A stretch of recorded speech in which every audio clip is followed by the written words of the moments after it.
Alright, so this is actually part 3 now, possibly, because my camera keeps stopping, but now I've got enough memory, it shouldn't just stop on me. Grab your snacks, by the way, this is a snack reminder. I love how my flask is freezing cold on the outside but very hot on the inside. We've got some sort of special tea, which I won't talk about now, it's not really relevant to this video. Part 3, I've done a part 1, part 2, but part 2 is only 2 minutes long because my camera cut out. So yeah, we're on this part where I'm talking about number 2 of my 3 twin flames. I was talking about separation sickness. I basically saw one of his WhatsApp pictures when I just cut off contact with him in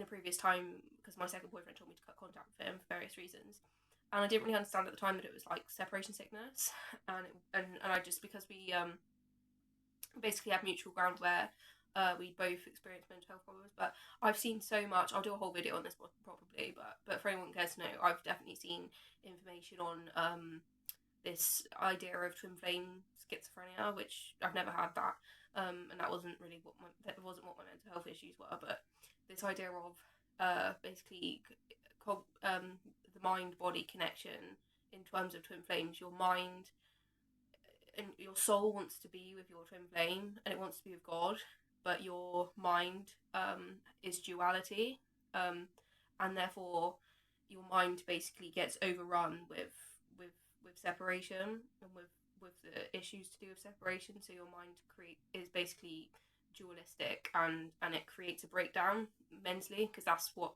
basically schizophrenia is. It can be the symptomology, but it comes from basically a mental breakdown. I don't want to talk about illnesses and schizophrenia and hallucinations and all that kind of shit now. Never had that diagnosis, FYI. But in terms of mental health, and they talk about Dark Night of the Soul with twin flame separation and stuff, so I just thought that was a really cool summary really of people's in terms of mental health. So anyway, we come from this background of mental health, because we both had issues with our mental health a while ago, but could that have had to do with our souls wanting to connect? Again, as I said, I didn't realise this was a twin flame connection until 1 or 2 years ago. At the very beginning, I didn't think anything of him at all. He just looked like me, basically, when I met him. Well, sorry, not like me, like anyone else. Like some stranger. Looked like me, apparently he looked like me to me, but my soul clearly didn't recognise myself in it, because that's what twin flames are. They're your soul in another person. So anyway, I've done a bit of regression into my twin flames' past lives that I've had with them, and I've had many of them, and I will go into more detail about that at a later time, probably. So that'll probably be a good video to do in summary. But yeah, I got back into contact with him, my second twin flame, after I'd broken up with my third boyfriend, and from then I think we started hanging out again. But I don't really want to go into all the details. Basically, there was this sort of like very big boundary crossing incident that happened, and I don't want to go into it. That's all I'll say about it. But it kind of like shattered a bit of our connection, because I think of our lineage trauma and what we're here to clear. We both had issues, I think, with boundaries and personal boundaries and personal what's appropriate with that in different ways. I was very much a clinger, I think, and I think I used to cling on to him too hard and expect too much from him. And I think he used to overstep my boundaries, and we still kind of do that, but it's in ways that are healthier. We don't overstep each other's boundaries to the point that we used to in the wrong ways, because twin flames can become toxic. And I don't think we were ever 100% toxic. I don't think we got to the point where we had to separate ourselves. Luckily, our separation, I think, was actually induced by someone else. And I didn't necessarily want to go into the separation, but I did want to get back with my boyfriend. As I said in my past video, I do think I was married to him in a past life. My ex-boyfriend that I wanted to reconnect with, that told me I should go into separation with my twin. As I said, I didn't know he was my twin at that time. But I think my separation with my twin was actually induced by someone else. I didn't induce it myself. Nor did he. And I think it served us well in that our relationship has remained at times slightly toxic, but overall not toxic enough to have to end our relationship ourselves willingly at this time.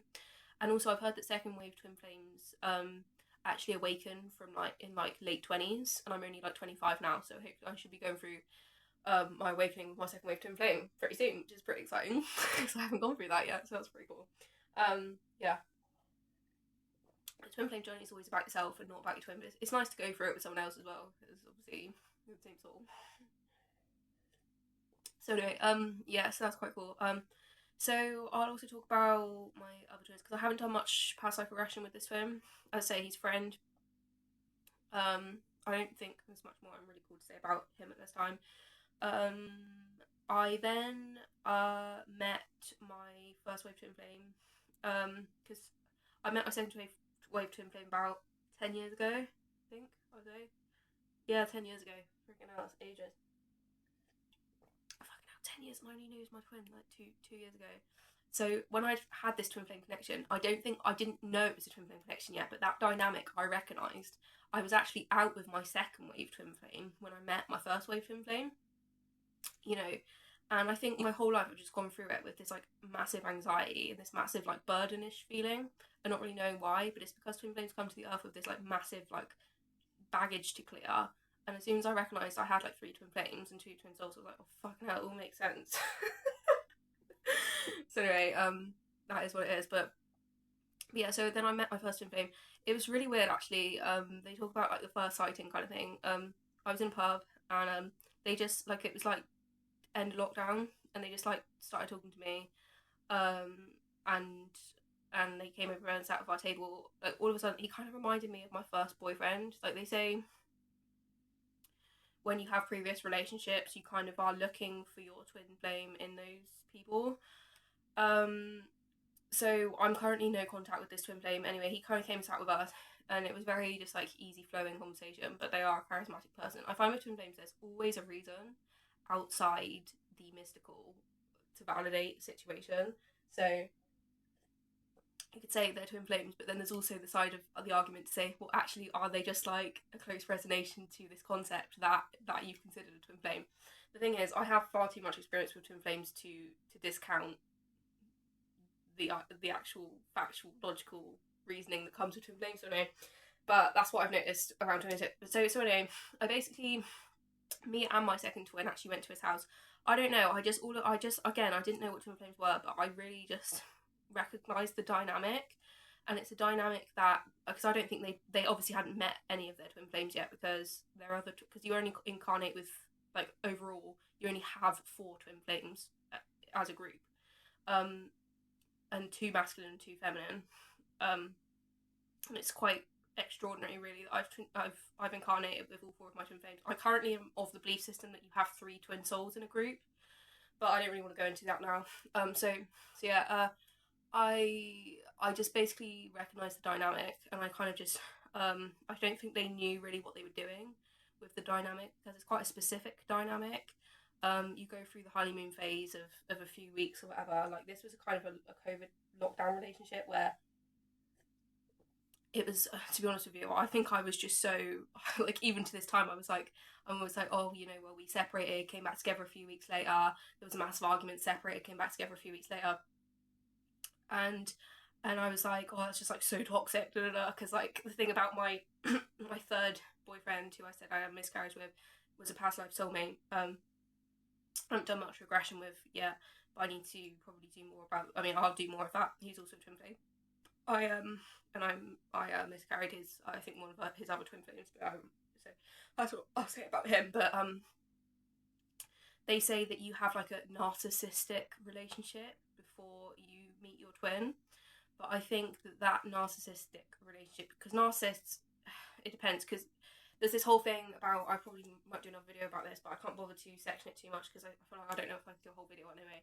The idea of narcissists and empaths. Though narcissists are real and genuine and it's worth recognising their patterns, within twin flames and empaths as well, and they are real, but within twin flames, often it can be a reason for separation. And often, I probably will do a whole video on it, but they can balance each other, because it can be empathy can come from, and not with the everyday, you can't relate this to everyday, it only works within your soul group and within your twin flame group.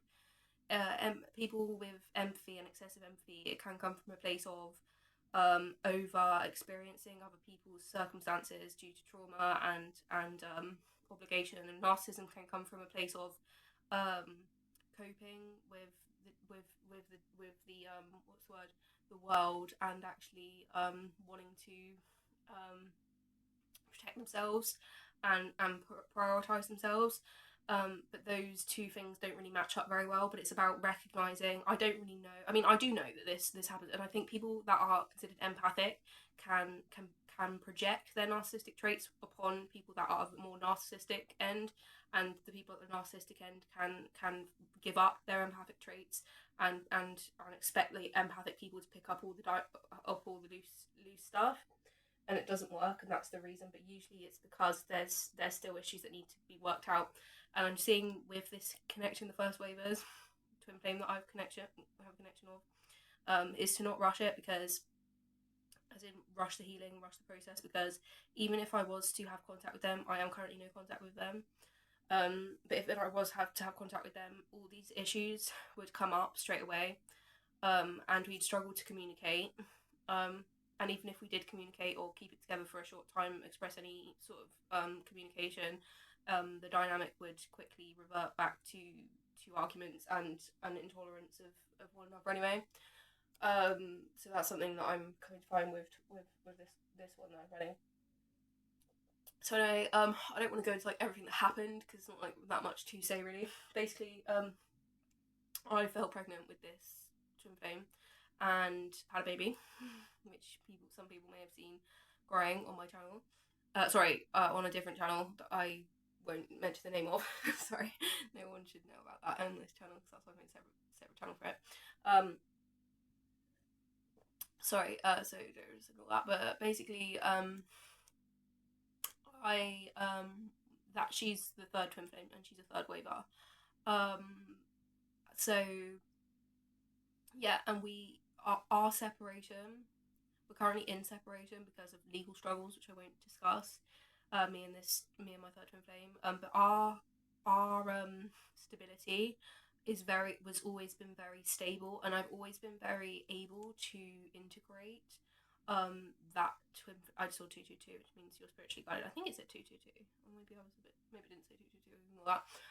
But yeah, I think I've always been very able to, because I've had experience with two other twin flames, and obviously she is my child, so she's my DNA. I've been very lucky to actually be able to, after the period of honeymoon phase, when the power dynamics and the triggers start coming up, I've always been very, obviously I am the parental figure, and I should be the one that's actually trying to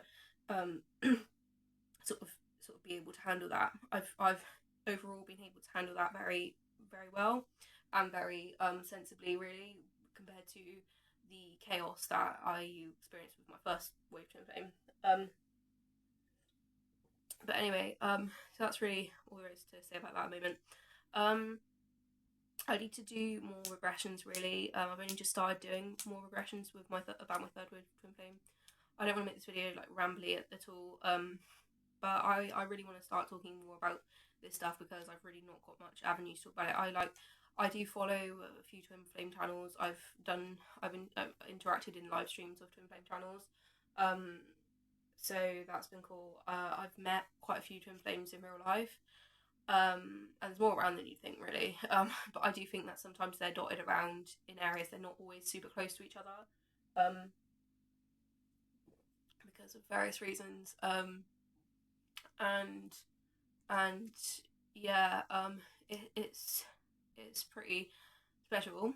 I feel like I do want to talk about twin souls as well, but maybe I should do that in a separate video, because I don't want to just like ramble too long. I want it to be good for people to watch. But yeah, thanks for listening. And I'll do another video shortly, because I need to vent this shit.